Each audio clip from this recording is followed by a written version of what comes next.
Hands up if you've got any fucking idea what is going on with us at the moment. Another draw. It's not even the 0-0s that we've seen under Louis van Gaal, is it? It's just another super shit draw where we've arguably been the better team and we've failed to capitalise on decent chances that we've had. Alright, game of two halves, cliche time. I thought in the first half, I thought we was very good and we've shown the same sort of fluidity and clinical nature that we've lacked recently and we've sort of had since Mkhitaryan was been reintroduced into the team, but I didn't think it was fully there. Paul Pogba had a shocker of a game. He has been one of our best players this season and he has been unfairly marginalised because of the price, and I see people saying, oh, the price tag that he commands, he should be doing... He wasn't doing bad. He wasn't being poor, but today he was very sloppy and he looked tired, considering he'd been given a rest midweek. That didn't really add up, but that's what he looked like to me. He looked tired. Not his best game. Not Zlatan's best game either, in all honesty. Michael Carrick had another decent game. Ander Herrera had another decent game. I thought Ander Herrera was possibly our man of the match today. I thought he was the best player on the pitch in a United shirt. Did two centre-halves. Jones had a fairly solid game. I think there's clangers in him. You look at him statistically, and I had people... because I said bring Bailly on for Jones and Rojo, and people misinterpreted what I was saying there. What I'm saying there is Bailly is fucking better than both of them, is what I'm saying. Not that Jones and Rojo have been shit. And I thought that Rojo had a couple of clangers in him, but Jones actually had more clangers in him. Despite that, if the stats don't show that, his positioning wasn't great at times. I thought he was a little bit drawn to the ball when maybe he could have held his line, and sometimes he held his line when perhaps he should have gone a bit tighter to his man. I don't think he listens to Rojo. And I see this in the Stretford and in the other games, and I saw it again today. Rojo's constantly showing where the line is and telling the whole rest of the line, and Jones is doing his own thing. That annoys the fuck out of me.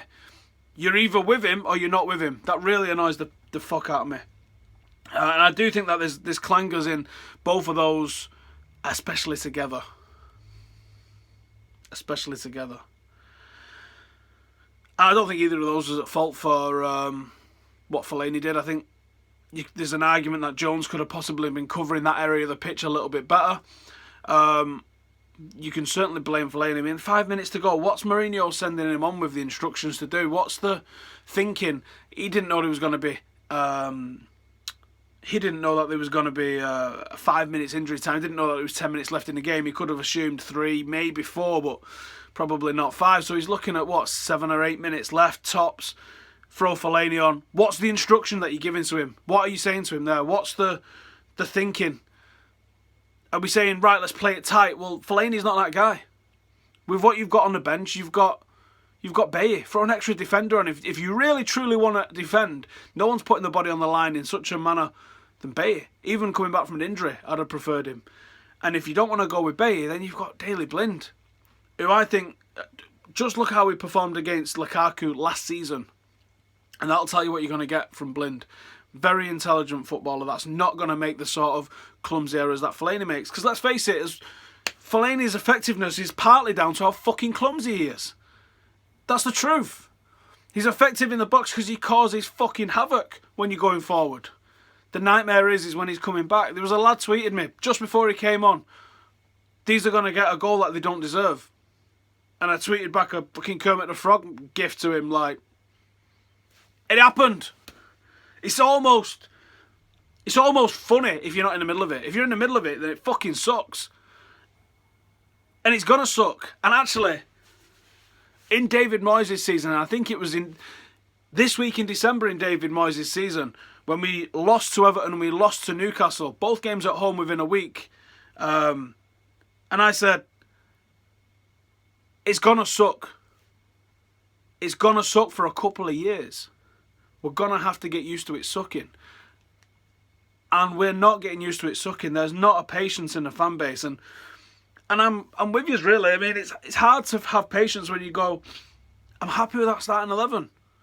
that team's more than fucking capable of going and putting on a performance and getting 3 points, and it should have come away with 3 points today. Everton was shit. Everton parked the bus royal, made it really difficult for us, and the second half of the game had gone so stale. Around about the hour mark, I was debating going and seeing if fucking Neighbours was on instead. It had gone horribly stale. The introduction of Marcus Rashford, I thought, yes, maybe a little bit earlier, maybe. But then, there doesn't appear to be a strategy with the substitutions. This is what I don't understand. So if you go, let's look at the European game last week. You bring on Memphis, Lingard and Rashford. That's intent in 3 substitutions, right? What's the intent? We're going to speed this play up. We're going to kill this game off. We're going to see it out by getting the goals and by going on the front foot. You bring Rashford on. In my head, I'm going, that's a positive movement. That is a forward-thinking movement. That is second goal, kill the game off. Generally, that's, I think, is the best thing to do, unless you're completely under wave after wave after wave of attack, but that wasn't the case. So Rashford on, forward thinking, get another goal, secure the 3 points. Then you set Mkhitaryan off for Fellaini and I go, not sure about that. What's the strategy behind the substitution? Why would you bring Rashford on, who needs balls played in behind defenders, and Fellaini, who generally likes the ball pumped up to him to catch it on his chest? What's the strategy that you're employing there? If you bring on Rashford and you bring on a defender or Daley Blind as a holding midfielder to sit alongside Carrick and form a bit of a wall in front of that back four, it still works with Marcus Rashford, because you say, Marcus Rashford, you get in that fucking channel, son. Daley Blind is a man who can hit you. Carrick is a man who can hit you. And we'll fire balls into you and you'll get on the end of them. We'll protect the back and you go and worry about going forward. Don't even worry about defending. You stay there as our outlet to make something happen. But that wasn't the strategy. So what the fuck was the strategy? Can any of you guys tell me what the strategy is where you bring on? Because I actually not going to hammer Fellaini as much as I've been seeing people hammering, because I do think there is a use for him, and I do think there is a time when Fellaini is the man to throw on. Probably at 1-1. Probably at 0-0 with 10 minutes to go. Get in there, cause fucking havoc, because you're different. Different in a negative way as well. Different to everybody else that we've got in this team. You have got a different set of attributes. When you need someone that's going to close the game out, keep it tight and keep it sensible and all fucking calm around you, Fellaini's not that guy. Fellaini has never been that guy. So I got to point the finger at Mourinho and say, you fucked up there, mate. And I got to have a laugh at everyone who thinks he was doing fucking cocaine on the sideline in front of 40,000 people and Christ knows how many million people worldwide. Are you actually drunk? You're the one who's doing drugs if that's what you think was happening. It was fucking clearly one of those nasal sprays. Do you honestly think... Mourinho's a wild card, right? Do you honestly think he would be doing Class A drugs on a sideline when he knows that he's on camera? Really? Really? Really? Fuck out of here. So there we go, another draw. The story of Manchester United's season, where we fucking draw left, right and centre. And it doesn't look like there's any way out of all these draws. What's going on? How do we fix it? Mourinho himself in the press conference post-match has just said, if we're playing badly, I can turn that around. But we're playing well. How do I turn that around? Fucking... Fuck's sake. How do we turn it around? Get in the comments. If you're new, hit that subscribe. And if you've also already subscribed, hit the notification button as well, because YouTube's not sending out the subscriptions to everybody for some fucking reason. It's my birthday tomorrow. Send me an happy birthday. I'll go fuck yourself. See you in a bit.